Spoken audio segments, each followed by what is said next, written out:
reframing drag. Hang on, This let's paper- mic you up. Let's get your mic turned on. Mic up? Yeah. Okay, well, I'll shout for a minute and see how we go. This paper will suggest that some previous queer theorisations of drag present a limited understanding as a result of an unnecessary focus on the question of subversion. By focusing primarily on the concept that drag must either subvert or uphold previous binary conceptions of gender, one can lose sight of the individual context in which performance takes place. In order to demonstrate these limitations, this paper will engage briefly with passages from the work of Judith Butler and Judith Jack Halberstam. I will then conclude the paper by suggesting that Wolf's Orlando can point the way towards a new approach to drag. In Bodies That Matter, Butler seeks to distance herself from the belief that drag is necessarily subversive. Curiously, although Butler admits that drag may well be used in the service both of the denaturalisation and re-idealisation of hyperbolic heterosexual gender norms, the chapter Gender is Burning focuses primarily on the ways in which drag performance can create a fatally unsubversive appropriation of these norms. Choosing to illustrate this in reference to the 1990 documentary film Paris is Burning, Butler focuses primarily on two issues: her perception of these drag queens as reiterating misogyny, and her belief that Venus Extravaganza's life and death demonstrates the power of hegemonic norms. Butler's focus on the power of gender norms and the lack of a necessary relationship between drag and subversion dominates her approach in this text, leading to a biased reading of Paris is Burning. Although Butler critiques perceptions of drag as solely misogynistic, she continues to suggest that the drag performances in Paris is Burning do not remain largely constrained by wider hegemonic norms. Consequently, Butler does not account for the various performance-based and performative strategies employed by the drag queens and trans people in Paris is Burning, and ignores the creation of a community in which divergent gender presentations and gender identities are respected. Moreover, in suggesting that the participants of Paris is Burning reiterate the feminisation of the black faggot, Butler fails to account either for the fact that some of these participants are women, or for the fact that ball culture includes the performance of masculinity. That's like this. In Invisible Lives, the erasure of transsexual and transgender people, Vivian Namaste critiques Butler on the basis of creating opposition between drag performers and trans people in her work. Namaste writes, as on the screen, "We must account for the boundaries that are drawn by Butler's research. Drag queens expose compulsory sex-gender relations, while transsexuals can only offer an uncritical miming of a hegemonic sex-gender system." On one level, Namaste's reading presents a misreading of gender trouble. Butler does not suggest that drag necessarily reveals the imitative structure of gender, but only that certain performances can enable readers to rethink naturalised categories. This is clear in the concluding passage of the discussion of drag in Gender Trouble, in which Butler invites her readers to question what performance where will compel a reconsideration of the place and stability of the masculine and feminine. However, despite overstating Butler's position, the Namaste quote makes a valid point.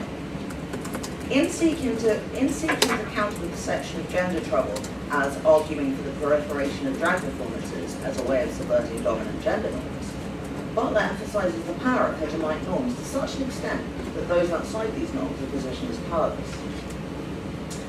Having briefly raised the problematic focus on subversion in Butler's work, this paper now turns to a passage in the Drag book by Judith Jack Halberstam and Del Grace-O'Connor. Next slide, please.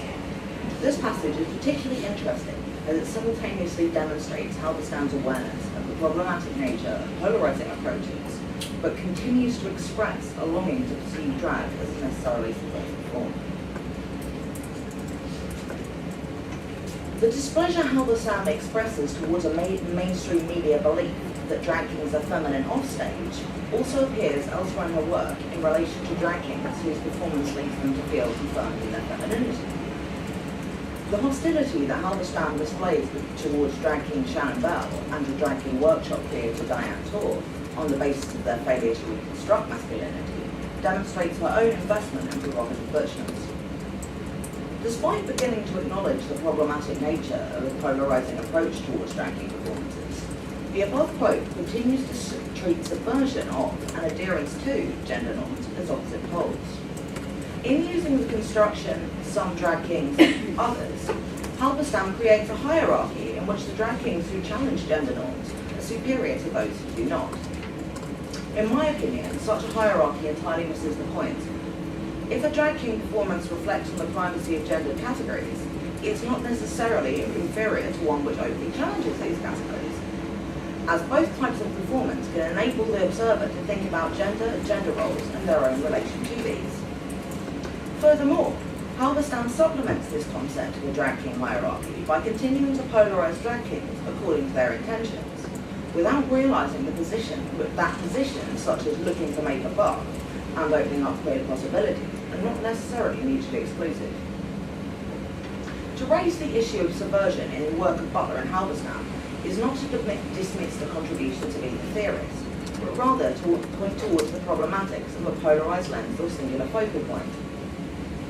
This paper will now draw on a passage from Virginia Woolf's Orlando in order to demonstrate the fact that subversion of and adherence to gender roles can occur in a single instance of drag performance, and that the combination of these can create space for thought without the dismissal of either characteristic.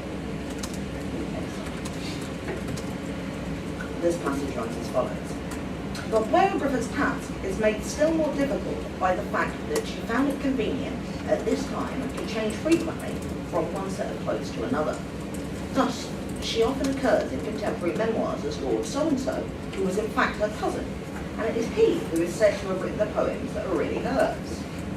She had, it seems, no difficulty in sustaining the various parts, but her sex changed more frequently than those who have worn one set of clothing can conceive. Nor can there be any doubt that she reaped a twofold harvest by this device. The pleasures of life were increased and its experiences multiplied. For the probity of breeches, she would exchange the seductiveness of petticoats and enjoyed the love of both sexes equally. Looking at this passage, readers can immediately perceive that Orlando subverted the gender binary in that she refused to confine herself to one arbitrary gender role.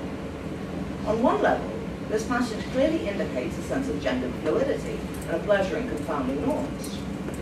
However, it is also important to recognise that Orlando's fluidity can only be expressed by playing out two opposite, rigidly defined gender roles, rather than through combining aspects of the two. Although Orlando's internal fluidity, class position, and choice of clothing enable her to negotiate rigid gender roles, Woolf clearly underlines the problematics pertaining to these roles by emphasising the assumption that certain activities, such as writing poetry, were perceived to be gender-specific. Thus, although Orlando neither wholly subverts nor adheres to binary concepts of gender, her engagement with gender roles opens a space to interrogate wider structures of power. Woolf also simultaneously emphasises the impact of gender norms and Orlando's refusal to adhere to them by gesturing towards the biographer's inability to conceptualise or pin down Orlando as a result of her gender mobility. Looking at the above passage can enable readers to perceive a singular focus on drag's capacity to either reinforce or subvert gender norms would miss important contextual aspects of Orlando's use of multiple costumes. A reading that focused solely on Orlando's capacity to subvert conventions might miss Woolf's powerful critique of standing gender norms, such as the 19th century pressure to marry, or the difficulties pertaining to women's inheritance of property. On the other hand, however, a focus on Orlando's adherence to gender norms might elide a realisation that the text itself presents a challenge to previous norms in its capacity as a faux biography. In concluding, I would like to suggest that instead of polarising JAG on the basis of whether it subverts or reinforces gender norms, readers look carefully at the way in which norms work in each performance, drawing our attention to the way in which we conceptualise gender.